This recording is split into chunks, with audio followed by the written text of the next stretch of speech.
orang dekat, hati-hati terhadap orang yang dikenal, bahkan hati-hati terhadap anggota keluarga sendiri.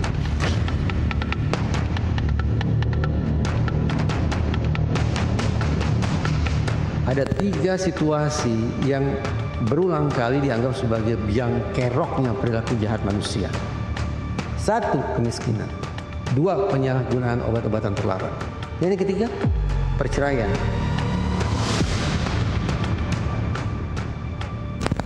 Bagi saya tidak. Kalau sudah bicara tentang kekerasan terhadap anak, apalagi membuat anak sampai merana, cacat permanen, apalagi kehilangan nyawa, bagi saya bisa hukuman maksimal saja.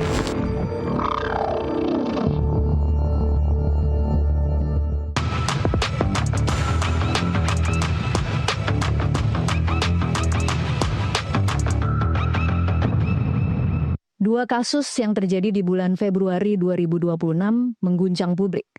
Seorang anak diduga dianiaya oleh ibu sambungnya di Sukabumi, seorang kakak tewas di tangan adik kandungnya sendiri di Kelapa Gading. Semua terjadi di dalam rumah. Untuk memahami mengapa rumah yang seharusnya menjadi tempat paling aman berubah menjadi arena kekerasan yang mematikan, kita akan membedah motif dan tanda-tandanya bersama dengan psikolog forensik Reza Indragiri. Halo Mas Reza, apa kabar? Alhamdulillah Mbak Tasya, sehat? Sehat. Mas Reza juga sehat? Alhamdulillah sehat. Ya, terima kasih untuk waktunya dikasih paham. Terima kasih. Kita akan mengamati 2 kejadian yang terjadi berdekatan. Apa kira-kira benang merah yang Mas Reza tarik dari 2 peristiwa yang dua-duanya sama-sama terjadi di dalam rumah? Memang bertolak belakang dengan anggapan umum yang berulang kali menyebut bahwa rumah adalah tempat yang paling aman. Justru hitung-hitungan di atas kertas, kalau kita pakai kalkulasi kejahatan ya, rumah adalah tempat yang paling ideal bagi aksi kejahatan. Karena rumah itu tertutup, lingkungan dibatasi sedemikian rupa, saya paling bisa mengenal kondisi orang yang akan saya jahati. Tahu titik lemahnya Ya, gitu ya? kelemahannya seperti apa, cara menaklukkannya seperti apa, cara mengurung dia agar tidak melarikan diri seperti apa. Sementara saya punya kekuatan seperti apa. Kalkulasi kejahatan itu justru bisa berlangsung dengan sedemikian akurat di dalam sebuah rumah. Karena itu, ini barangkali terdengar anekdot, tapi sebenarnya saya sedang serius ini. Kalau kita acap kali memberikan ujangan hati-hati terhadap orang asing, hati-hati terhadap orang tidak dikenal, itu karena kita berkeyakinan bahwa orang asing lah yang paling mungkin menjahati kita. Tapi sebagaimana yang saya katakan tadi, maka ujangannya harus kita revisi. Hati-hati terhadap orang dekat, hati-hati terhadap orang yang dikenal, bahkan hati-hati terhadap anggota keluarga sendiri. Jadi sekarang dengan nasihat seperti itu, harus bagaimana kita membekali agar, ini kan kita tidak mau juga ya berada di dalam rumah kemudian saling curiga bahwa jangan-jangan nanti saya akan diperlakukan jahat, atau jangan-jangan nanti ketika ibu sambung berbuat seperti ini saya tidak mampu untuk membela diri. Harus seperti apa Mas Reza? Terlebih kalau kita bicara kekerasan ini dilakukan oleh orang dewasa terhadap anak-anak gitu ya. Anak-anak memang dicatat sebagai salah satu kelompok manusia yang paling rentan untuk menjadi korban kejahatan. Secara fisik, anak-anak secara umum tampaknya sulit untuk melakukan perlawanan secara frontal terhadap orang yang akan memviktimisasi dia. Secara psikis juga anak-anak secara umum bisa dimanipulasi dengan begitu mudahnya. Bisa diintimidasi, bisa dikelabui, ataupun bentuk-bentuk siasat psikologis lainnya. Sehingga anak tunduk, takut, menyerah kepada orang yang menjahatinya. Begitu juga secara sosial. Barangkali anak tidak tahu, dia harus mencari pertolongan kemana. Anak juga terkunci dalam sebuah keharusan jaga nama baik keluarga. Jadi seolah-olah apapun yang diderita oleh si anak, itu harus ditutupi sedemikian rupa demi sekali lagi menjaga nama baik keluarga. Pun ketika anak keluar dari rumah, dia berbagi cerita ke gurunya, dia berbagi cerita ke RT-nya, atau ke siapapun, mungkin orang-orang dewasa akan pertama kali responnya udah, masa iya sih? Betulkah? Di dalam rumahmu sedemikian rupa? Kau sedang mendramatisasi ini. Nah, kelemahan yang sifatnya multidimensional semacam itu bagaimana mengatasinya? Saya tidak tahu. Karena seolah itu merupakan kelemahan-kelemahan yang inherent, bahkan kodrati, melekat di dalam keluarga, terutama pada anak-anak. Oke, kalau dari 2 kasus ini secara umum saja melihatnya di Sukabumi, ibu sambung menyiksa anaknya, kemudian ada adik yang membunuh kakaknya. Ini kalau Mas Reza mengamati dari sedikit data yang kemudian kita dapatkan di publik, apakah ini sesuatu yang impulsif atau ini adalah suatu emosi yang terpendam dan kemudian akhirnya meledak? Sayangnya Mbak Tasya, kita tidak bisa pukul rata ya. Kita tidak bisa menggunakan cara pandang yang universal untuk seluruh situasi. Dalam kasus di Sukabumi ketika seorang anak dijahati sedemikian rupa, disiksa, dihabisi oleh ibu tirinya, terus terang saya terkenang bahwa peristiwa serupa sudah berlangsung beberapa kali pada waktu-waktu sebelumnya. Nah, saya ingin mengatakan sesungguhnya sangat banyak loh keluarga sambung atau keluarga tiri itu yang harmonis. Orang tua yang begitu mengasihi anak tirinya, anak yang begitu menghormati orang tua tirinya, itu sangat banyak. Tapi pada sisi lain, para ilmuwan akhirnya penasaran juga. Kalau ada anggapan bahwa orang tua tiri itu kejam, sadis, bengis, Indonesia sudah punya loh lagu tentang ibu tiri, bahkan film tentang ibu tiri itu sejak sekian puluh tahun silam. Yang saya pikir sampai sekarang itu juga cara pandang masyarakat, atau paling tidak sebagian masyarakat tidak berubah. Bahwa orang tua tiri itu biadab. Nah, para ilmuwan mencoba mengecek, ini mitos atau fakta gitu ya. Sayangnya, getirnya, dari sekian banyak penelitian tentang situasi keluarga sambung atau keluarga tiri, para ilmuwan menghasilkan satu istilah, yaitu efek Cinderella. Teori ini menjelaskan bahwa apa boleh buat. Anak-anak yang dibesarkan dalam keluarga tiri memang lebih rentan untuk mengalami kekerasan, penyiksaan, penelantaran, ataupun perlakuan-perlakuan salah lainnya dibandingkan anak-anak yang dibesarkan dalam keluarga kandung. Resikonya lebih besar ketika itu sambung. Iya. Kalau ditanya apa ya penyebabnya, sebagian kalangan meyakini ini terjelaskan lewat teori evolusi. Bahwa setiap organisme, termasuk manusia, ingin melakukan pewarisan hanya kepada mereka-mereka yang punya kesamaan pertalian darah. Oke. Pihak yang berbeda, yang tidak punya kesamaan pertalian darah, tapi sayangnya berada di dalam sarang yang sama, itu bisa dianggap sebagai pengganggu, perusak, pengacau, dan sejenisnya. Sehingga kepada sosok-sosok yang dipandang sebagai pengganggu atau perusak ini memang harus disingkirkan. Agar sekali lagi pewarisan biologis itu betul-betul lestari dari satu generasi ke generasi berikutnya yang memiliki kesamaan pertalian darah. Oke, yang juga jadi pertanyaan dari dua kasus ini adalah, Mas Reza, bagaimana bisa dalam relasi keluarga, meskipun keluarga sambung ya, ini kan dua-duanya keluarga, yang satu ibu sambung dengan anak, yang satu adik ke kakaknya sendiri. Bagaimana bisa pada saat melakukan kejahatan seolah-olah bukan tidak ada ya, seolah-olah empati itu dimatikan, seolah-olah kemanusiaan itu tidak ada. Sekali lagi tidak ada teori tunggal ya, tapi yang saya bayangkan begini. Barangkali perasaan dikhianati, betrayal, perasaan dikelabui, itu lebih besar sensasinya ketika yang melakukan adalah justru orang yang semestinya paling kita percaya. Lebih tinggi jadi intensitas kesalahannya ya? Sosok itu, orang itu kan semestinya adalah pihak yang paling kuat ikatan batinnya dengan saya. Saya memberikan kasih sayang saya kepada dia memberikan perlindungan kepada diri saya.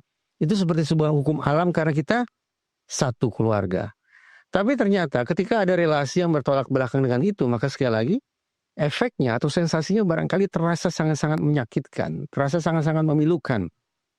Teori klasik, orang-orang yang mengalami kesakitan, kesedihan, frustrasi, dan seterusnya akan mencoba mengkompensasikannya dengan melakukan perilaku agresif. Nah sekarang kita bayangkan saja, perilaku agresif yang luar biasa brutal boleh jadi merupakan cerminan dari kekecewaan, kesedihan, keputusasaan yang juga berada pada skala sangat tinggi.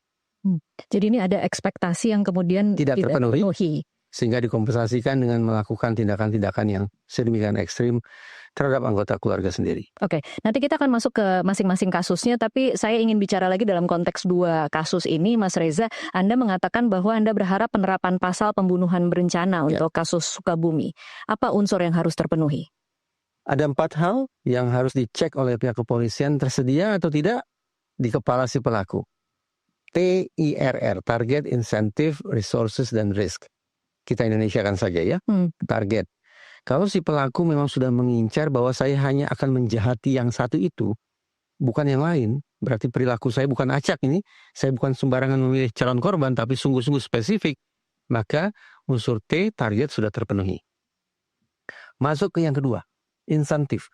Kalau di kepala si pelaku sudah ada bayangan bahwa saya akan mendapatkan manfaat tertentu kalau saya menjahati si target, entah itu kepuasan secara batinia, entah itu mendapatkan cinta absolut dari suami, tidak berbagi ke anak tiri, atau untuk mendapatkan harta dan seterusnya, maka sekali lagi I, insentif, tersedia, terpenuhi. Masuk ke unsur yang ketiga, yaitu resources atau sumber daya. Dalam kasus di Sukabumi, saya simak pemberitaan, ibu ini mengajak anak, menyedihkan memang, mengajak anak itu ke tempat tertentu, pada waktu tertentu. Dia ajak saudaranya sendiri, tidak tahu itu anak bawaannya atau apa, tapi ternyata ini kejahatan yang dilakukan satu orang. Pemilihan waktu, tempat, dan ada orang lain yang diikutsertakan, itu mengindikasikan paling tidak resources atau sumber daya sudah terpenuhi. Masuk ke unsur yang keempat, yaitu resiko, risk. Dia barangkali membangun alibi. Nanti saya akan bawa anak ini ke rumah sakit, agar terkesan bahwa saya sesungguhnya memberikan pertolongan kepada dia. Saya tidak punya niat buruk kepada dia. Itu bentuk alibi. Mempengaruhi saksi, merusak CCTV, menghilangkan barang bukti, mengintimidasi korban. Itu merupakan cara-cara yang memenuhi unsur R atau resiko. Nah, kalau target, insentif, sumber daya, dan resiko ini betul-betul tersedia di kepala si pelaku, maka itu bukan penganiayaan, itu bukan pembunuhan, itu pembunuhan berencana. Oke, apa tantangannya ketika nanti mungkin polisi dan jaksa untuk membuktikan itu? Begini saja, daripada bicara tantangan, saya justru memberikan semangat. Teman-teman di lembaga penegakan hukum pasti tahu kan, kita sudah punya undang-undang perlindungan anak. Iya. Dalam sejarah hukum di Indonesia, undang-undang yang paling sering direvisi dalam waktu cepat, dalam waktu berdekatan satu sama lain, itu adalah undang-undang perlindungan anak. Pada bagian mana revisi itu dilakukan berulang kali? Pada bagian pasal-pasal pidana. Dinamika terkait peraturan perundang-undangan yang satu ini mengirim pesan kepada kita paling tidak dua hal. Satu, ternyata negara memang dari masa ke masa berulang kali menempatkan anak pada posisi yang sangat istimewa. Sehingga kita tidak punya alasan untuk mengatakan anak sama loh dengan orang-orang lain, tidak. Anak adalah insan yang istimewa. Satu. Itu sisi positifnya ya? Sisi positif. Sisi yang kedua, revisi berulang kali terhadap pasal-pasal pemidanaan menunjukkan bahwa ini pengakuan situasi perlindungan anak kita makin lama makin kacau. Kejahatan makin lama makin ekstrim. Perlindungan harus diberikan ekstra kepada anak-anak kita. Kalau dua poin ini saja diinsafi oleh seluruh lembaga penegakan hukum, maka semestinya kita patut berharap. Orang mengatakan, wow itu kan cara pandang bahala. KUHP baru kan semangatnya adalah semangat restoratif justice, pardon atau pengampunan, pemberian kesempatan kedua. Bagi saya tidak. Kalau sudah bicara tentang kekerasan terhadap anak, apalagi membuat anak sampai merana, cacat permanen, apalagi kehilangan nyawa, bagi saya kalau bisa hukuman maksimal saja. Apalagi si ibu ini, bukan sumpah menurut saya makhluk ini, bisa sebetulnya disebut sebagai seorang residivis. Jadi Mbak Tasya, dalam khazanah psikologi forensik, argo residivisme itu ternyata banyak. Yang dikenal oleh masyarakat kita cuma satu, yaitu re-entry. Jadi seseorang disebut sebagai seorang residivis ketika dia keluar masuk penjara. Itu tidak salah. Tapi argonya kita bisa lihat yang lain. Kita bisa pakai yang lain. Yaitu argo re-offense, pengulangan perbuatan. Betapapun si ibu itu tidak pernah diproses hukum, betapapun dia tidak pernah masuk bui, tapi karena faktanya dia berulang kali melakukan penyiksaan terhadap anak malang itu, berarti kan berulang kali. Iya. Re-offense, ya residivis. Anda khawatir tidak saat ini dia mungkin bisa keluar dengan cara yang sama? Cara yang sama bagaimana? Dengan restoratif justice. Sepertinya sulit ya. Karena satu, ini sudah sampai membuat anak meninggal dunia. Kalau dulu tanda petik masih terampuni lah. Karena anak itu masih bernyawa. Pun si ibu ini konon sempat mengiba-iba kepada suaminya agar dimaafkan pertobatan nasuha. Tapi kalau sudah semacam ini, bagaimana lagi kemudian diberikan pengampunan? Bagaimana lagi bisa diberikan ruang-ruang penegakan hukum dengan cara yang non-litigasi? Saya pikir mustahil. Kalau berani-beraninya polisi tetap mengupayakan atau bahkan memfasilitasi restoratif justice, dua musuh kita. Satu ibu itu, dua polisi. Tapi saya yakin polisi tidak akan mengambil langkah yang bodoh semacam itu. Polisi akan memastikan proses litigasi dilangsungkan atau diselenggarakan terhadap ibu ini. Tinggal lagi pesan saya tadi, litigasi dengan misi menghukum ibu ini seberat-beratnya. Oke. Saya ingin bicara soal motif. Bagaimana sebenarnya seseorang yang perannya sebagai ibu sambung kemudian bisa menyiksa anaknya berkali-kali, dan kalau yang kita ketahui sekarang mungkin sudah dari usia 9 tahun dan akhirnya meninggal di usia 13 tahun. Apa yang sebenarnya ada di, membacanya ya Mas Reza, apa yang sebenarnya ada di kepala dia kalau memang kecemburuan, yang karena yang kita tahu saat ini kan masalah kecemburuan ya. Bagaimana kecemburuan itu kemudian bisa berubah menjadi tindakan agresi yang mematikan? Ini teori klasik. Berkowitz punya cerita. Kata dia, siapapun manusia yang di dalam hatinya ada perasaan-perasaan negatif, marah, benci, dendam, sakit hati, cemburu, atau apapun itu, tinggal nunggu waktu saja ini. Sampai kemudian dia mencari penawarnya dengan melakukan perilaku agresif. Dengan melakukan perilaku jahat. Kalau tidak terhadap diri sendiri, ya terhadap pihak lain. Pihak yang paling potensial untuk dia jadikan sebagai korban. Sesederhana itu. Tinggal dicari tahu. Perasaan negatif ini bermula dari apa? Dari emosi atau dari sebuah motif instrumental. Kalau emosi, maka sekali lagi kita bicara perasaan-perasaan serba negatif. Tapi kalau instrumental berarti dia ingin mendapatkan manfaat tertentu. Emosi mungkin porsinya sedikit. Tapi yang membanjiri proses berpikirnya adalah bagaimana saya bisa mendapatkan manfaat tertentu dari aksi kejahatan terhadap anak ini. Harta, apalagi? Cinta. Ya apapun lah itu. Yang tidak ada sangkut pautnya dengan perasaan, tapi memang betul-betul manfaat instrumental. Bagaimana aksi kejahatan diterapkan sebagai instrumen, sebagai sebuah cara untuk memperoleh manfaat tertentu. Jadi ada hitung-hitungan, ada proses hitung-hitungannya. Ada hitung-hitungannya di situ. Oke. Bagaimana Anda melihat peran si ayah di sini? Karena kan ayah itu kemudian belakangan kita tahu dari pengakuan tetangga, dari CCTV, ayah ini juga ternyata melakukan kekerasan pada anak ini. Saya baru tahu, ayah ini juga melakukan kekerasan. Juga melakukan kekerasan, iya. Kalau begitu begini saja Mbak Tasya. Pesan untuk Polres Sukabumi, tanya lagi. Ini serius hanya satu terdakwa. Kenapa proses investigasi tidak diperluas? Jangan-jangan ada lebih banyak orang di rumah itu yang patut diseret ke ruang sidang untuk kemudian dijatuhi hukuman. Kalau memang terbukti bersalah. Ya, kalau si ayah juga melakukan kekerasan, itu kena pidana. Bahkan meskipun bukan pelaku yang kemudian mematikan pada saat itu ya. Kekerasan itu ada bobotnya. Kekerasan tanda petik ringan, kekerasan tanda petik menengah, kekerasan berat, kekerasan mengakibatkan orang meninggal dunia. Tingkat-tingkatan pasal itu kan tersedia di dalam KUHP. Bahkan kalau si ayah ini membiarkan, bodo amat, berarti dia juga kena pasal pidana, pasal penelantaran. Maaf ya, topik semacam ini bikin saya jengkel setengah mati. Dan akan semakin menyebalkan kalau proses hukumnya tidak keruan. Kalau proses hukumnya ternyata anti klimaks, iya.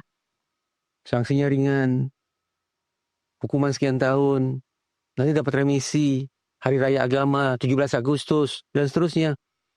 Sakit hati tidak? Kalau bagi saya sakit hati, berarti anti klimaks saja, kita berbusa-busa ngomong begini, tapi semangatnya tetap saja. Tinggal lagi kita pertanyakan, sebetulnya kalau proses hukum semacam anti klimaks begini, ini penyebabnya apa sih? Kalau ditanya ke psikologi forensik, dengan penuh syawasangka, psikologi forensik mengajukan 4 kemungkinan. 1, inkompetens. Ini pada dasarnya personel penegakan hukumnya tidak cakap. Investigasinya tidak tuntas. Penerapan pasalnya tidak pas. Inkompetens. Sekolahnya kurang itu. Jam terbangnya kurang itu.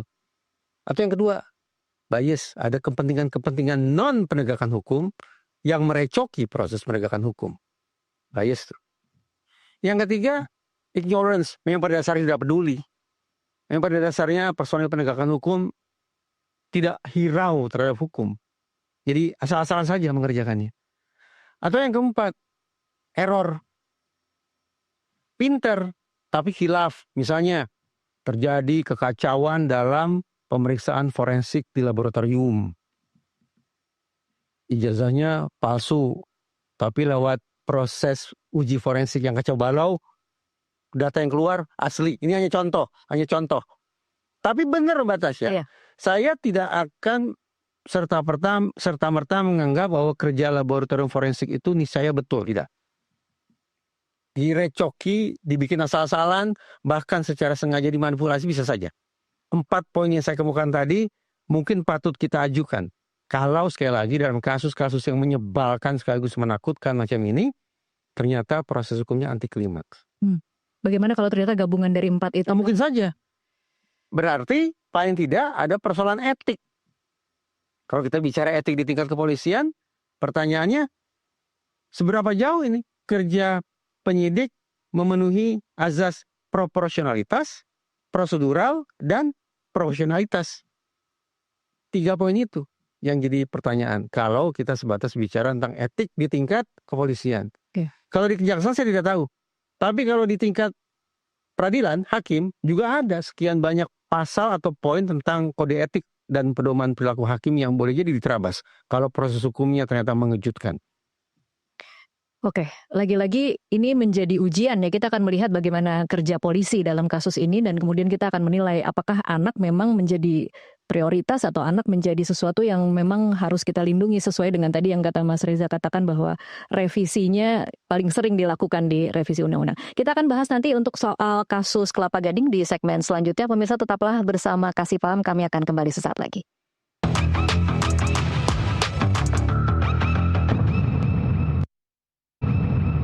Pemirsa, terima kasih Anda masih terus bersama Kasih Paham. Kita lanjutkan perbincangan. Mas Reza, sekarang saya ingin fokus ke kasus yang di Kelapa Gading. Adik membunuh kakak kandung sendiri. Kalau dalam studi psikologi forensik, Mas Reza, seberapa jauh sebenarnya sibling rivalry atau persaingan antar saudara? Iya, bisa berubah kemudian menjadi kejahatan yang mematikan. Sibling rivalry itu barangkali universal ya. Karena pada dasarnya tidak ada orang yang mau dinomor duakan. Tetapi bahwa sibling rivalry berlanjut dengan kejahatan, apalagi berlanjut dengan hilangnya nyawa manusia, saya tidak punya datanya, tapi perkiraan saya jumlahnya juga tidak banyak. Walaupun jangan ditafsirkan bahwa perkataan saya ini menganggap sepele kasus-kasus semacam ini. Justru sebaliknya, kita kan punya dasar untuk mengatakan, tadi kita sempat perbincangkan di segmen sebelumnya, orang yang paling kita percaya tapi justru melakukan pengkhianatan besar-besaran terhadap kita, pantas tidak kalau dijatuhi hukuman lebih berat? Pantas mungkin ya? Pantas ya. Karena rasanya lebih menyakitkan. Rasanya lebih menyakitkan. Semestinya dia yang paling punya empati. Semestinya dia yang paling punya hati. Tapi justru dia yang menjahati. Pantas kiranya dipertimbangkan untuk mendapatkan hukuman lebih berat lagi. Ya itu dia. Sibling rivalry hampir bisa dipastikan terjadi pada seluruh keluarga, pada kakak beradik. Tapi yang berujung pada peristiwa naas seperti ini tidak banyak. Oke, jadi kalau kemudian kita mencoba memahami, hampir sama seperti tadi kita mencoba memahami bagaimana kecemburuan seorang ibu tiri kemudian berbuah menjadi kejahatan, bagaimana kecemburuan seorang adik terhadap kakak yang kalau dari kutipan-kutipan polisi mengatakan bahwa adik ini cemburu, kakak lebih dapat semua perhatian, dapat semua apa yang dia inginkan. Dari cemburu-cemburu kecil ini kemudian berubah menjadi motif dan kemudian bertindak dalam agresi yang sangat mengerikan loh Mas Reza. Kasus yang menarik perhatian publik sedikit banyak akan memunculkan pressure, memunculkan tekanan kepada otoritas kepolisian untuk melakukan penuntasan berkas secepat-cepatnya. Hasilnya apa? Saya khawatir muncullah penjelasan kronologi peristiwa yang simplistis. Kalau dikatakan bahwa adik ini cemburu terhadap kakaknya, masuk akal. Tapi benarkah faktor tunggal bermain di sini? Kalau kemudian kita bicara kasus anak Mbak Tasya, di sekian banyak ruang penegakan hukum, saya selalu mengatakan semestinya kita memakai bioecological model. Kalau kita menerapkan model ini, khusus untuk mencermati perilaku jahat anak-anak, maka niscaya kita punya pemahaman perilaku jahat anak tidak disebabkan oleh faktor tunggal. Okay. Niscaya. Dan sedikit banyak pasti menuntut pertanggungjawaban dari orang dewasa. Itu sebuah konsekuensi karena kita bicara seorang anak yang belum punya otonomi atas perbuatannya sendiri. Niscaya tanda petik menyeret-nyeret orang dewasa yang ada di lingkungan terdekatnya untuk ikut juga bertanggung jawab atas perbuatan anak itu. Nah, kalau kita bersepakat model bioekologis ini kita terapkan, maka semestinya pihak kepolisian bisa menyodorkan data yang lebih komprehensif, penjelasan yang lebih menyeluruh, lebih kompleks tentang sebab musabab mengapa ada seorang anak umur 16 tahun sampai hati menghabisi kakak kandungnya dengan cara yang sedemikian brutal. Tidak hanya disebabkan oleh faktor tunggal, tapi niscaya ada faktor majemuk di situ. Oke. Yang kita tahu saat ini polisi mengungkap motif pelaku, ada dua kata-kata yang kemudian saya catat di sini, Mas Reza. Yang pertama adalah gara-gara korban tidak memindahkan barang-barangnya dari kamar pelaku, dan yang kedua adalah gara-gara korban sering menyusahkan ibu, meminta uang terus-menerus padahal kondisinya sedang sulit. Apa yang bisa kita tangkap dari dua fakta ini? Dari itu saja saya bayangkan bahwa boleh jadi anak yang berkedudukan sebagai pelaku, yang santun kita sebut sebagai anak berkonflik dengan hukum gitu ya, boleh jadi sudah memendam perasaan negatif sekian lama. Tapi pada akhirnya katup itu tidak lagi bisa menyumbat segala macam beban hati sampai kemudian meledak sedemikian rupa. Pertanyaan, apa yang terjadi sampai kemudian anak memendam perasaan negatif sekian waktu lamanya? Ya. Dan seolah-olah tidak teramati oleh kita. Seolah-olah tidak terobati terhadap diri dia. Apa yang menyebabkan itu? Orang-orang dewasa yang abai? Orang-orang dewasa tidak cukup punya waktu? Atau seperti apa? Karena sepertinya dalam nalar umum, bagaimana mungkin hanya gara-gara tidak memindahkan barang sampai kemudian harus dicabut nyawanya? Apalagi dicabut nyawanya dengan menggunakan alat yang sungguh-sungguh mengerikan semacam itu. Semestinya kita harus mau membangun keinsafan. Pasti ada yang lebih dari itu. Oke. Pasti ada penyebab yang lebih mendasar daripada itu. Silakan dicari. Adakah kemungkinan anak ini mencoba untuk mengendalikan beban hatinya akibat faktor-faktor yang banyak? Masalah keluarga yang tidak harmonis, kesedihan, kepedihan, kemarahan, keputusasaan yang dialami oleh ibu pun akhirnya bisa diserap seolah itu juga menjadi persoalan hidup saya pribadi. Sehingga terjadilah luapan yang mungkin salah sasaran juga ya. Iya. Kenapa sampai kemudian segala macam luapan itu ditujukan kepada kakak kandungnya sendiri? Iya. Ada tidak kemungkinan beberapa waktu ke depan setelah anak itu lebih tenang, muncul tidak penyesalan dalam hati dia? Bahwa setelah jatuh, keluarga ini jatuh, tertimpa tangga pula. Dan yang menimpakan tangga itu siapa? Ternyata tangan saya sendiri. Pelaku kejahatan itu tetap bisa shock batasnya. Tapi beberapa jenak kemudian, ketika dia sudah bisa menenangkan hatinya sendiri, penyesalan boleh jadi akan muncul pada momen itu. Iya, tapi kalau tadi memahami apa yang Mas Reza katakan bahwa ada andil orang tua dan bahwa orang mungkin tua, ya. Iya, maksud orang dewasa itu kemudian harusnya bisa dimintai pertanggungjawaban karena ini pelakunya adalah anak. Apakah ini salah ibunya karena tidak memfasilitasi emosi-emosi itu? Bisa saja, tetapi itulah kemudian yang dijadikan dasar bagi sebagian hakim untuk memutus anak dikembalikan ke keluarganya. Oke. Karena dianggap harus ada upaya untuk merestorasi, menata ulang anak ini. Bebannya pada siapa? Beban utamanya bukan pada petugas masyarakatan. Beban utamanya bukan pada Kementerian Pemberdayaan Perempuan dan Perlindungan Anak. Bebannya ada pada keluarga terdekat. Siapa? Ya, paling nyata adalah orang tua. Ayah dan ibu. Tetapi ada langkah perdata. Berani tidak ini dilakukan? Kalau kemudian dilakukan assessment sampai pada sebuah simpulan, tetap dipulangkan ke keluarga pun tidak akan bisa mengubah tabiat anak ini. Mungkin karena ibu tidak bisa berperan sebagai orang tua yang efektif. Betul, ibu adalah orang tua biologis. Tapi menjadi orang tua efektif itu butuh ikhtiar dan tidak mudah. Kalau dinilai, dianggap bahwa tetap dipulangkan ke keluarga bukan merupakan penawar yang mujarab bagi anak ini, maka kuasa asuh bisa dicabut. Dipindahkan ke pihak lain. Ke siapa? Terserah. Kepada siapapun yang dinilai lebih cakap untuk menjalankan peran pengasuhan kepada anak itu. Oke. Jangan-jangan peran pengasuhan yang efektif itu justru dari dalam penjara. Saya tidak tahu.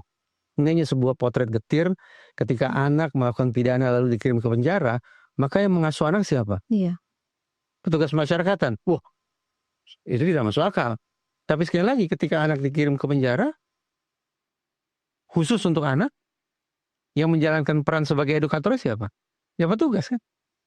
Apakah kemudian kita mengatakan orang tua pengganti dalam kurung petugas masyarakatan ini punya kecakapan untuk menjalankan peran pengasuhan? Saya pikir kita harus berpikir ulang hal itu. Tapi sekarang situasinya menjadi dilematis. Dipulangkan ke keluarga kita tidak yakin itu mujarab. Dikirim ke penjara anak pun kita tidak yakin anak itu akan bertobat. Anda bagaimana? Saya tidak tahu. Oke, karena memang kalau kemudian ini adalah kasus anak berhadapan dengan hukum, hal-hal seperti itu perlu jadi pertimbangan ya Mas Reza. Apakah kemudian hukuman yang diberikan kepada pelaku itu lebih mengutamakan mana? Lebih mengutamakan masa depan pelakukah atau seperti apa? Dalam situasi Kelapa Gading ya, Iya. ini pelakunya adalah anak-anak. Korbannya adalah dewasa. Berarti kepada si pelaku tetap dikenakan 2 peraturan perundang-undangan sekaligus. 1, Undang-Undang Sistem Peradilan Pidana Anak, dan yang kedua, Undang-Undang Perlindungan Anak. Semestinya ada satu lagi yaitu KUHP, tapi kita kesampingkan sebentar. Kalau kita bicara anak sebagai pelaku, di dalam Undang-Undang Perlindungan Anak, ada sejumlah pasal yang fokus tentang perlindungan khusus. Ternyata negara ini memposisikan perlindungan khusus bukan saja bagi anak-anak yang malah menjadi korban. Tapi anak-anak yang berhadapan dengan hukum sebagai pelaku pun mendapat perlindungan khusus. Pertanyaan, perlindungan khusus bagi anak yang menjadi pelaku pidana itu diemban oleh siapa? Kalau kata undang-undang, 3 pihak yang disebut eksplisit. Perlindungan khusus merupakan kewajiban dan tanggung jawab. Lengkap ya, kewajiban dan tanggung jawab. 3 pihak yang disebut secara berurutan. Pemerintah pusat, pemerintah daerah, dan lembaga negara lainnya. Oke. Jadi kepada anak ini nih, ya sesaat lalu kita bicara dengan barangkali dengan penuh kejengkelan karena dia bisa-bisanya melakukan perbuatan seperti itu. Tapi undang-undang buru-buru mengingatkan kita, jangan lupa loh, betapapun dia adalah pelaku, tapi dia harus dapat perlindungan khusus. Yang memberikannya adalah sekali lagi pemerintah pusat, pemerintah daerah, dan lembaga negara lainnya. Hadir tidak? Suatu ketika saya berkomentar begini. Ayo kita coba datang ke Menteri PPPA. Atau kita datang ke Menteri Imigrasi dan Pemasyarakatan. Coba tanya, Pak Menteri, Bu Menteri, punya tidak data tentang anak-anak yang melakukan pidana? Perkiraan saya mudah bagi mereka untuk mengeruk datanya. Tersedia ini datanya. Tapi sekarang kita ubah. Pak Menteri, Bu Menteri, punya tidak data tentang anak-anak pelaku pidana yang mendapat perlindungan khusus? Berapa banyak dan apa saja perlindungan khusus sudah diberikan? Perkiraan saya butuh waktu panjang untuk menemukan datanya. Kenapa? Karena memang concern negara tidak pada aspek itu. Jadi ketika bicara tentang anak yang melakukan pidana, mindsetnya tetap sama seperti yang sudah-sudah. Yaitu bagaimana menghukum anak. Kan ada Bapas. Ada lembaga ini, lembaga itu yang memberikan bantuan kepada pelaku yang masih berusia anak-anak. Itu saja deh pertanyaan konkretnya. Mana data tentang perlindungan khusus bagi anak yang melakukan pidana? Ada atau tidak? Kalau tidak ada, ya berarti kita punya dasar dong untuk mengatakan ternyata perlindungan khusus itu tidak terrealisasi. Oke, anak yang melakukan tindak pidana yang mendapat perlindungan khusus itu kriterianya harus seperti apa, Mas Reza? Pokoknya, mari kita buka Undang-Undang SUPPA, Undang-Undang Sistem Peradilan Pidana Anak. Subjeknya adalah ABH, anak yang berhadapan dengan hukum. Anak yang berhadapan dengan hukum dipilah menjadi 3. Saksi, korban, dan anak yang berkonflik dengan hukum. Anak yang berkonflik dengan hukum ini adalah sinonimnya pelaku. Semua itu mendapat perlindungan khusus. Variasinya seperti apa? Silakan baca PP-nya. PP tentang perlindungan khusus. Sudah sangat rinci di situ. Yang ingin saya katakan, dalam situasi pidana, dimanapun posisi anak itu berada, negara harus hadir. Bahkan dikunci dengan kata tadi sudah saya sebut, berkewajiban dan bertanggung jawab. Kalau tidak, ya omon-omon. Selesai perkara. Hadirnya seberapa jauh? Silakan cek saja. Iya. Oke. Ini acara kasih paham. Coba minta mereka kasih data gitu. Data tidak gitu. Oke. Mas Reza, tapi saya ingin bicara lagi sedikit soal bagaimana dinamika hubungan orang tua, karena di sini kan memang ada disfungsi keluarga ya, ketika ibunya kemudian ditinggal oleh suaminya dan anak-anak itu kemudian mengalami periode yang mungkin tidak nyaman di dalam keluarga selama berbulan-bulan. Seberapa jauh sebenarnya dinamika antara si ayah dan ibu kemudian meningkatkan resiko konflik antar kakak adik ini? Ketegangan yang terjadi antara ayah dan ibu dalam situasi sedemikian rupa masuk dalam penginderaan anak. Anak juga bisa merasakan siapa gerangan orang tua yang lebih mendatangkan simpati dari dirinya. Bukan kepada ibu atau bisa saja kepada ayah. Ada kubu-kubu ya berarti ya di situ. Apa ya? boleh buat ya? Situasinya menempatkan anak pada kata sambung atau. Semestinya secara kodrati dan ayah dan ibu. Tapi situasi semacam itu sekali lagi menempatkan anak pada posisi harus memilih. Anak barangkali tidak punya cukup kemampuan untuk berkomunikasi secara asertif, misalnya protes ke ayahnya. Atau bertanya lebih jauh ke ibunya karena mungkin tidak mau menyakiti hati ibunya juga. Lantas anak bisa melakukan apa? Pendam saja. Pendam saja. Makin lama makin menumpuk. Tadi saya katakan akhirnya meledak karena tidak lagi bisa disumbat oleh katupnya. Boleh tidak? Kalau kemudian kita katakan di balik kebengisan ini, boleh jadi sesungguhnya anak sedang memberikan perhatian yang luar biasa mendalam kepada situasi yang dialami oleh kedua orang tuanya. Tapi dia tidak cukup punya resiliensi, tidak cukup punya ketangguhan untuk berhadapan dengan perasaan-perasaan yang serba sengkarut di dalam keluarga semacam itu. Sedih ya? Bisa jadi ya? Bisa jadi seperti itu. Bisa jadi seperti itu. Tapi kalau kemudian... Sehingga displacement. Iya. Mungkin amarah terbesar tertuju kepada orang tua. Iya. Tapi mustahil bagi anak ini misalnya untuk menampar ayahnya atau untuk menonjok ibunya. Displacement, peralihan energi ke siapa? Pada momen itu pihak yang dinilai oleh si anak paling tepat untuk menjadi sasaran pelampiasannya atau displacementnya adalah sayangnya sang kakak. Oke, tapi adakah tanda-tanda yang sebenarnya seharusnya bisa jadi alarm sebelum kemudian ledakan itu terjadi? Begini saja, ini teori klasik, tapi sampai sekarang tak berlaku. Ada 3 situasi yang berulang kali dianggap sebagai biang keroknya perilaku jahat manusia. 1, kemiskinan. 2, penyalahgunaan obat-obatan terlarang, termasuk rokok. Karena rokok bagi saya itu terlarang. Dan yang ketiga, perceraian. Ini kita bicara sekaligus sebagai bahan mawas diri ya. Iya. 3 situasi ini tak terbantahkan, tampaknya makin lama makin Indonesia banget. Setiap kali kita baca berita online, nonton televisi, menyimak perbincangan podcast, 3 persoalan ini tumpah ruah di mana-mana. Jadi kita punya alasan untuk khawatir kalau 3 masalah ini tidak kunjung teratasi, ini tidak akan menjadi sebuah peristiwa terakhir ini. Jadi kita tidak perlu melakukan observasi secara ketat, tidak perlu membaca tanda-tanda yang tadi Mbak Tasya katakan. By default, 3 situasi yang paling beresiko yang menjadi biang kerok kenapa manusia melakukan kejahatan. Itu saja.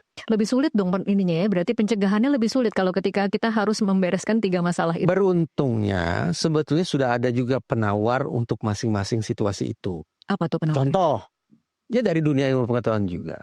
Kalau tadi sesaat lalu saya katakan kemiskinan itu salah satu biang kerok kejahatan. Faktanya ada ratusan juta orang Indonesia yang jatuh miskin. Apakah serta-merta esok hari akan jadi penyamun? Kan tidak juga. Berarti kemiskinan tidak absolut lah ya. Bukan merupakan faktor tunggal. Tidak absolut sifatnya menjadi sebab kenapa orang melakukan kejahatan. Apalagi miras. Penawarnya apa? Sudah banyaklah pusat-pusat rehabilitasi.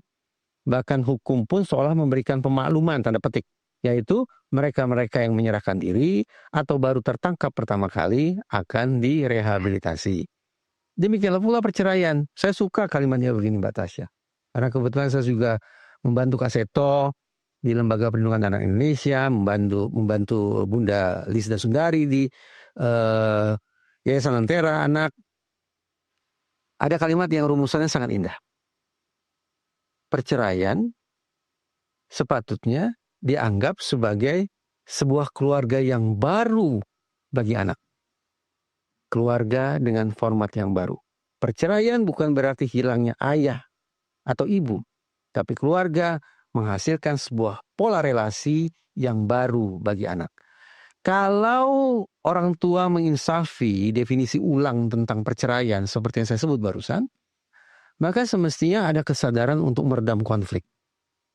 Karena kita sekarang punya agenda, betapapun kita tidak lagi suami istri, tapi kita punya agenda sebagai ayah dan ibu, yaitu memastikan anak kita tetap berada dalam sebuah keluarga. Keluarga dengan format yang baru. Ya, barangkali semuanya menjadi serba terjadwal. Tapi paling tidak itu cara kita untuk meredam agar anak tidak ketumpahan masalah yang lebih besar lagi. Setiap kali saya memberikan konseling tentang kasus-kasus macam ini, saya suka sekali menggunakan kalimat itu. Perceraian sesungguhnya menghadirkan keluarga dengan format yang baru bagi keluarga. Kembali lagi ke orang dewasa yang harus lebih sensitif dan kemudian lebih bertanggung jawab dalam membesarkan anak-anak ketika mungkin terjadi masalah ya berarti ya Mas Reza di dalam hubungan dia harus memang benar-benar memperlakukan anak-anak itu dengan skala prioritas yang paling tinggi begitu. Itu laksana konseling juga bagi saya agar saya terus-menerus ingat bahwa saya adalah bagian dari sebuah keluarga yang tetap dalam situasi naik, situasi turun, harus mencamkan benar-benar kedudukan saya tidak hanya sebagai seorang suami tapi lebih-lebih sebagai seorang ayah bagi darah daging kami gitu ya. Oke, baik. Kita nanti akan bicara bagaimana peran lingkungan sekitar, baik itu tetangga, sekolah, dan juga keluarga besar dalam mencegah hal ini kemudian berujung kematian. Kita akan bahas di segmen selanjutnya. Pemirsa tetaplah bersama Kasih Paham. Kami akan kembali usai jeda.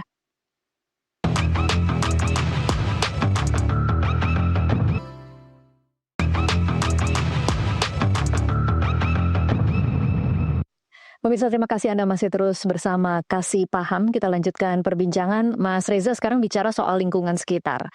Dalam perspektif psikologi forensik, tindakan preventif apa yang paling efektif untuk kemudian mencegah terjadinya kekerasan di dalam keluarga? Bubar saja. Absurd ya kedengarannya ya. Karena Mbak Tasya sebatas bicara preventif. Preventif adalah langkah untuk mencegah aksi. Iya. Ya agar tidak terjadi aksi kekerasan antar keluarga, ya bubar saja. Yang satu kos ke sana, yang satu merantau ke sana, dan seterusnya. Tapi tentu bukan itu yang kita inginkan. Maka kita harus mundur. Tidak bicara preventif, tapi preemptif. Kalau preventif ditujukan untuk mencegah perilaku, preemptif menata pikiran. Nah, pikiran saya Mbak Tasya ingin mengajak kita bicara ke situ. Bagaimana menata pikiran?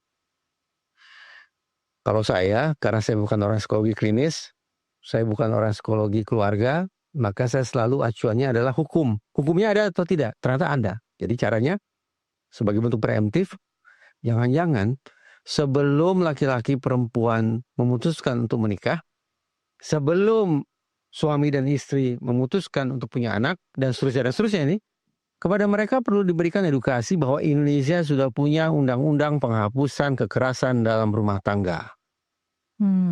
Jadi ini preemptifnya jauh sekali ke belakang. Justru mengantisipasi kemungkinan terburuk yang bisa terjadi dalam sebuah lingkungan yang kita anggap damai, penuh cinta kasih, kehangatan, dan seterusnya.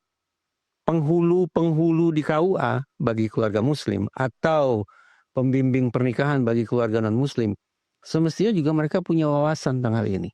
Jadi jangan menyampaikan ujangan-ujangan klise, ayat-ayat suci yang kita hormati, yang kita agungkan itu, tetapi kita juga butuh mengingatkan calon pasutri ini, mereka adalah warga negara. Oke, karena tapi kadang-kadang kan gini ya Mas Reza, itu kan mungkin preemptif bisa saja ada seminarnya, bisa saja ada kelas-kelasnya. Tetapi ketika sekian lama, sekian tahun menjalani rumah tangga, kemudian muncullah masalah-masalah yang seperti tadi Mas Reza katakan, mungkin ada masalah ekonomi, mungkin ada masalah hubungan, ada tergoda pihak ketiga, itu semua bisa berubah kan ya? Ya, memang sulit kita sangkal ya. Sampai hari ini kita menganggap yang namanya perceraian, kekerasan rumah tangga itu sebagai isu yang terlalu sensitif untuk diperbincangkan. Tapi sebagian orang di Indonesia sudah melek matanya. Misalnya ada prenup agreement, perjanjian pranikah tentang bagi-bagi harta kalau terjadi perselisihan atau bahkan perceraian. Coba tanya ke kakek neneknya Mbak Tasya. Ini tabu tidak? Tabu, seburuk-buruknya kesepakatan ya macam itu. Tapi akhirnya orang realistis. perceraian adalah sesuatu yang bisa saja terjadi. Untuk mencegah agar tidak terjadi perceraian yang berdarah-darah, kita harus mengambil sebuah langkah mitigasi pencegahan agar situasi tidak semakin buruk lagi. Mitigasinya apa?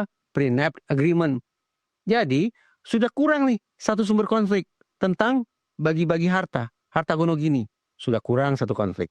Menenangkan hati juga kan? Karena ketika terjadi perselisihan tinggal keluarkan dokumen dari laci. Ini kesepakatan kita dulu. Ya. Ada manfaatnya juga kan?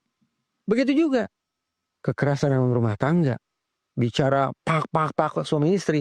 Lagi-lagi alergi bicara semacam itu. Tapi realitas ini angka perceraian di pengadilan agama makin lama makin tinggi.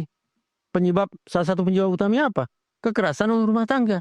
Jadi wajar dong sebelum menikah pun kepada calon pasutri ini diberikan keinsafan.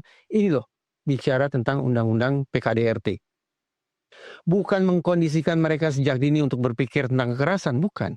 Tapi mitigasi. Contoh, kalau laki-laki berulang kali dicaci maki, ditempeleng oleh istrinya, apa yang bisa dilakukan? Mungkin orang yang menganggap, ya telanlah, itu resiko sebagai seorang suami, sebagai seorang laki-laki. Oh tidak. Undang-undang KDRT memberikan penawarnya. Misalnya, sang suami ini bisa minta dibangun jarak aman dengan istrinya. Tidak harus menunggu perceraian, tidak. Demi keselamatan, akhirnya pengadilan bisa mengeluarkan penetapan jarak aman. Sang istri tidak boleh mendekati suami dalam radius sekian meter, itu misalnya. Jadi yang ingin saya katakan, sekali lagi karena seorang psikologi forensik ya, saya akan mengajak keluarga untuk melek bahwa mereka warga negara dan di negara ini ada sejumlah peraturan perundang-undangan yang semestinya mereka pahami dan bisa mereka pedomani ketika mereka berada dalam situasi yang tidak menguntungkan. Oke, baik. Kalau pertanyaan itu diajukan ke Kak Seto, ke Bunda Lisda, ke Ibu Heli Risman, mungkin jawabannya akan jawaban yang penuh dengan nilai-nilai filosofis ya.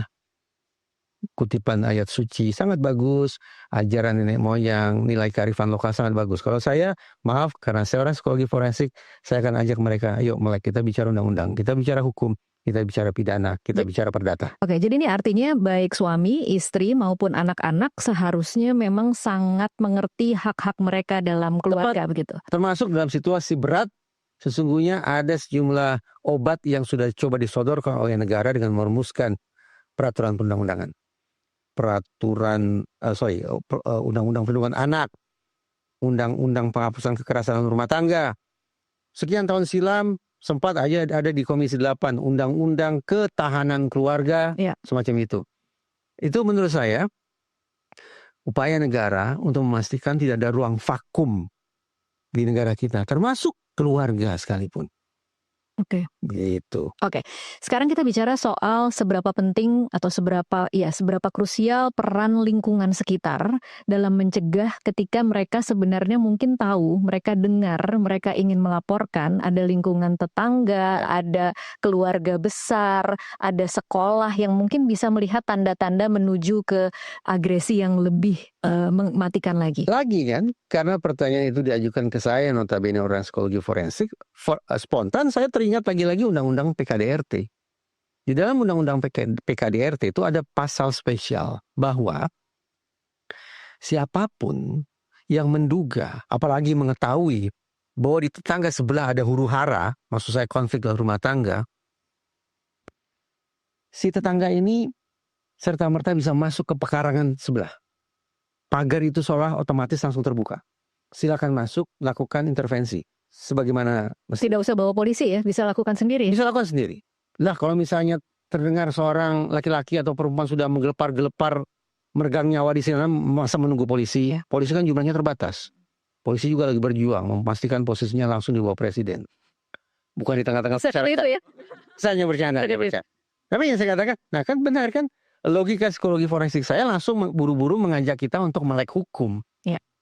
Jadi ini sebetulnya merupakan penyemangat bagi kita. Kalau kita datang ke sebelah, terus dengan arogannya orang sebelah mengatakan, ngapain ikut campur? Ya. Ini urusan keluarga saya. Oh tidak bisa bos. Kalau sudah menyangkut masalah pidana, undang-undang serta-merta membuka pagar rumahmu. Ini juga yang harus diketahui oleh masyarakat berarti. Jadi ketika kita masuk ke rumah tetangga, menerobos pagar, kita tidak bisa dikatakan invasion of privacy misalnya, Mm-mm. menerobos wilayah pribadi. Tidak bisa. Undang-undang PKDRT memberikan karpet merah kepada kita untuk mencegah, menghentikan peristiwa pidana itu. Oke, semoga tayangan kita hari ini memang ditonton seluruh rakyat Indonesia supaya tidak ada kejadian seperti ini.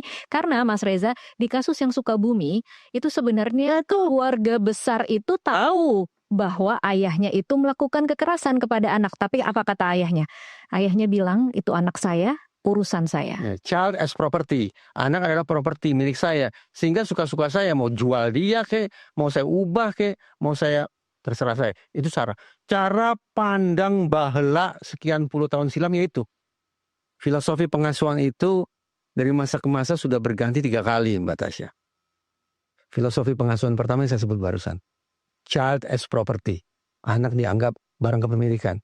Sehingga terserah si pemiliknya mau mengapakan barang itu.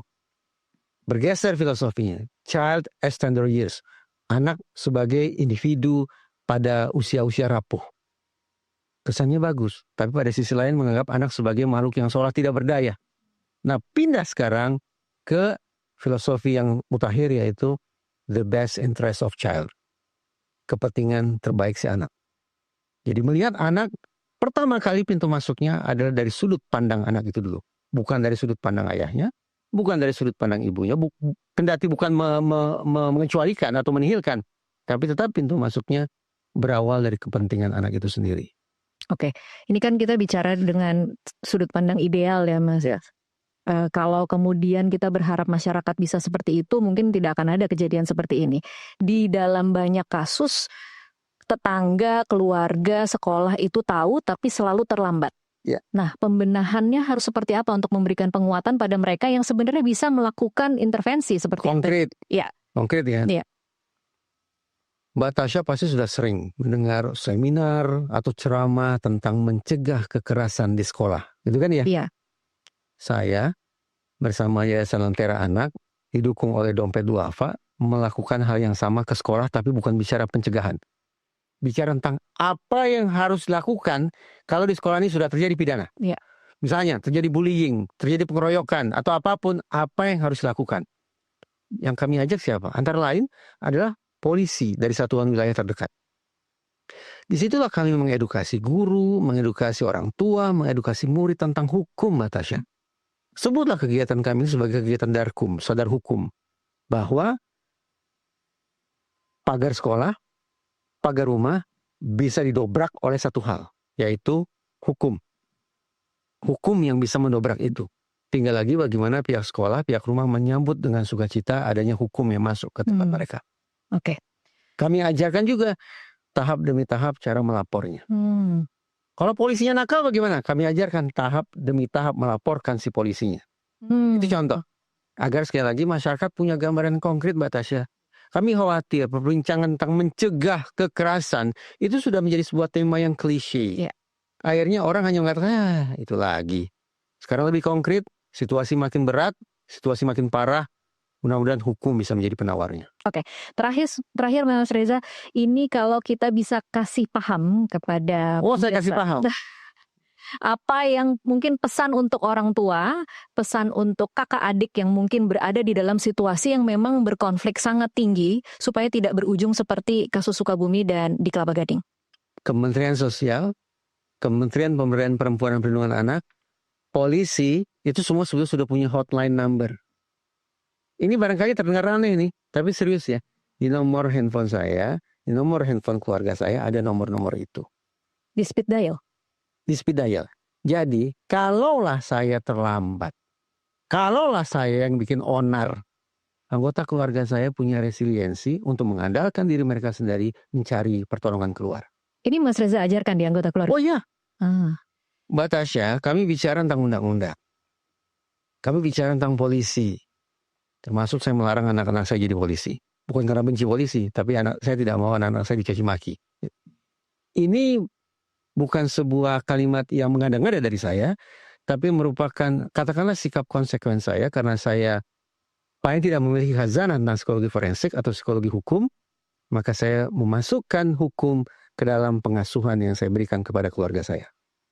Gitu. Oke, terima kasih Mas Reza untuk waktunya bersama kami di Kasih Paham. Pemirsa, dua kasus ini masih dalam proses hukum, namun satu hal yang jelas, kekerasan dalam keluarga adalah persoalan yang serius dan perlu kita pahami bersama. Kenali tanda-tanda konflik dan cari bantuan saat diperlukan. Sampai jumpa di Kasih Paham berikutnya.